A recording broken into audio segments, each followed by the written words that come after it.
One crisp autumn morning in Smurf Village, Papa Smurf was busy making a potion to stop Brainy Smurf from talking for more than 30 seconds at a time, strictly for research purposes. Suddenly, a massive cloud of birds zoomed over the village, squawking and crashing into everything. "Look out below!" shouted a very confused duck as he accidentally dive-bombed Smurfette's mushroom house. Papa Smurf looked up, squinting.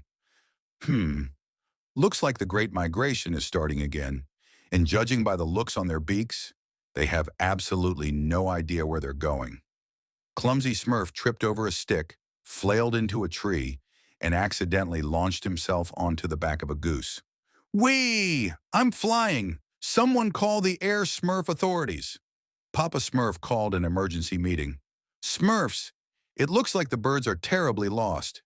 This year's GPS, Goose Positioning System, is completely out of whack." Handy Smurf stepped forward, holding a clunky device made of leaves, copper wire, and an old banana peel. "I've been working on a Feather Nav 3000, but so far it only finds breadcrumbs." "Close enough," said Papa Smurf. "Let's help them out." The Smurfs tried building hot air balloons shaped like gigantic birds to lead the flock south. It went fine until Hefty Smurf overinflated one, and it exploded, raining feathers and soup. Why soup was involved is still under investigation. Meanwhile, the birds were even more confused. "Why is that cardinal the size of a house and filled with fire?" one robin asked nervously. Harmony Smurf tried luring the birds with a migration melody on his trumpet. Unfortunately, Harmony's playing was so bad that the birds flew backwards just to get away from the sound. "I think they're heading north now," Papa Smurf groaned. "Harmony, maybe just hum silently next time." Brainy Smurf insisted they each wear a compass hat and fly with the birds in a perfect V formation. The problem? Smurfs can't fly, so they strapped themselves to kites and shouted directions from the air. "Left! Left! No, wait, your left, not my left! Ah!" yelled Brainy as he crashed into a confused hawk midair. Clumsy flew upside down, leading a group of parrots to a donut shop instead of the tropics. The parrots were very okay with this detour.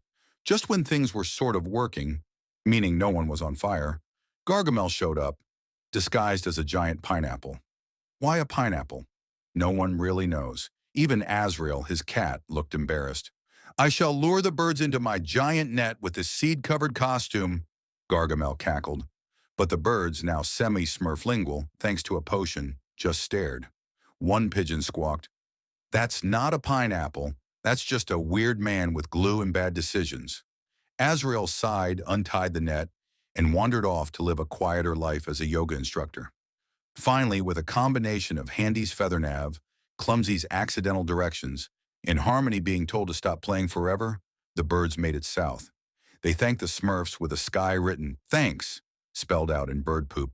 They tried their best, okay? Papa Smurf nodded. "Smurfs, we've done a good thing. Also, please wash your mushroom roofs." Smurfette smiled. "And next year, maybe we just teach them to use Google Maps."